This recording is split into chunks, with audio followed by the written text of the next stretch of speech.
guys, it's Aimee. Welcome to Golf with Aimee Beginner Series golf lesson. Today we finally get to use the golf club. I would like you to prepare a 7-iron or something similar. Until we master the full swing, we'll be using just this one iron. So today I'm going to show you how to set up to the golf ball and also show you how to grip the golf club.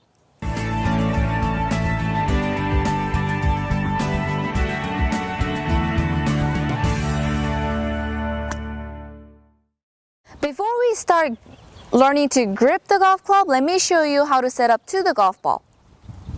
So the correct ball position for a 7-iron is either in the middle of the stance or half a ball left of the middle. And when you set the club down, we want the club face to be perpendicular to the target. If you look at the club face, there's this spot in the middle called the sweet spot. We want to hit the ball off the sweet spot so it goes long and straight. If you set up closed like this or to opened, then most likely you're going to miss the sweet spot. So you really want to make sure you line up to the sweet spot, square to the target. After you put the club down, you want to check the butt end of the club. You want this butt end to be pointing maybe half an inch left of your belly button, like so. If your club is set too perpendicular to the ground, the butt end of the club is going to be pointing right of your belly button and your setup's gonna look kind of awkward like this. Or I don't want you to press forward too much like the kind of old school style, the classical 80s style, which is press forward, pointing at the left hip bone. We don't want that either because I'm going to be showing you the modern grip. So we really want to start half an inch left of the belly button. Okay, so if you understand how to set up the club, now let's go into the grip.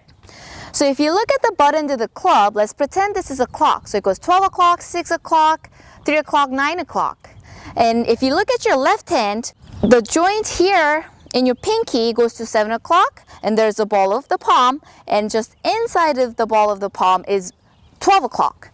So you're gonna press down with the 12 o'clock, 7 o'clock with the pinky joint. And when you do this, you don't want to put pressure into the thumb and press down like this. I don't want that thumb straight down on the grip.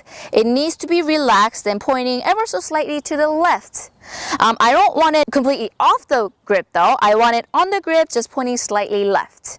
Because we're not putting too much pressure with the thumb, you should be able to take your thumb off and your index off and be able to bounce the club up and down. And you should be feeling the inside the ball at 12 o'clock. And now the right hand, two joints here on the right hand is gonna go on 6 o'clock. And you can do either one of the two. You can do interlock or overlap. Usually juniors or ladies with smaller hands tend to prefer the interlock because it secures the right hand a little bit better with less effort. For me, when I started as a kid, I actually had trouble with my joint, pinky joint. It was hurting too much, so I was kind of forced to do the overlap. So interlock goes like this. You lift your left index and your right pinky and you interlace them this way. That's the interlock. For the overlap, stick out your index knuckle a little bit so there's a slight gap. See how it sticks out a little bit? And then you're going to place your pinky in that little gap. That's overlap. You can just go back and forth and just experiment, and you just gotta pick something that's more comfortable. The right index and the thumb is the most important fingers to complete the grip. So you want to make sure you make a V with the right two fingers, and you want to hold these two pretty tight. That way you're able to relax the right shoulder and the elbow. And plus, if you hold these two really tight, the club won't be moving around in your hand. Most important part of the grip is that both hands need to feel connected. If you look at the right hand, the spot between the two pads needs to push against the left thumb. Hands pushing against each other should be a lot stronger as opposed to the fingers gripping onto the club. Let's go ahead and set up to the golf ball again. So as a beginner, it's actually really hard to find how far away to stand away from the golf ball. That's perfectly normal. Once you get used to your setup angles and the grip, it should become a lot easier. So I wouldn't really stress out about that, okay? Let me show you a checkpoint though. So let's go ahead and take your setup. Remember how to do that, right? And you're going to dangle your arms down. See how your arms are perpendicular to the ground? From that position, you want to make sure your hand goes right there in front of where your hands are dropped, and grip right in that position. So the last step to complete this whole process is to check your arm. So we're gonna set up to the golf ball. Your golf ball is right at the sweet spot, club face is square to the target, and the butt end is pointing half an inch left of the belly button, and 12 o'clock, 6 o'clock, make a V.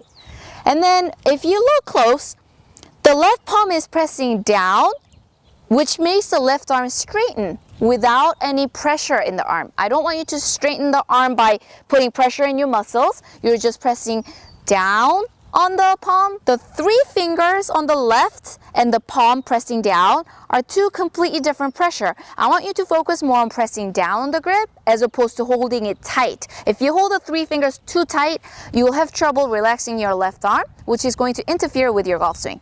So your left 3 fingers are going to have maybe 30 to 20%, just enough to make the shape grip like this and not lose the club.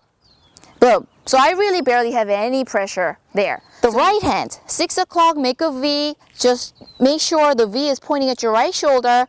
And then from this position, you want to drop the right arm and really relax the whole entire thing. I don't want your elbow sticking out this way. The elbow should point at your right pocket. So it looks like this. So today I showed you how to grip the club in detail. This is because if you have correct grip, then you're able to relax your arms throughout the swing. But if your fingers have wrong pressure in them, it's really hard to relax your arms. So at first, it might be really hard to control your own fingers. It'll be a good opportunity to learn body control. And plus, since you're a beginner, it'll be awesome to start off with the right grip and right pressure in your arms. I hope you're able to follow along. In the next lesson, I'm going to finally show you how to hit the golf ball. So tune in, and I'll see you guys in the next lesson.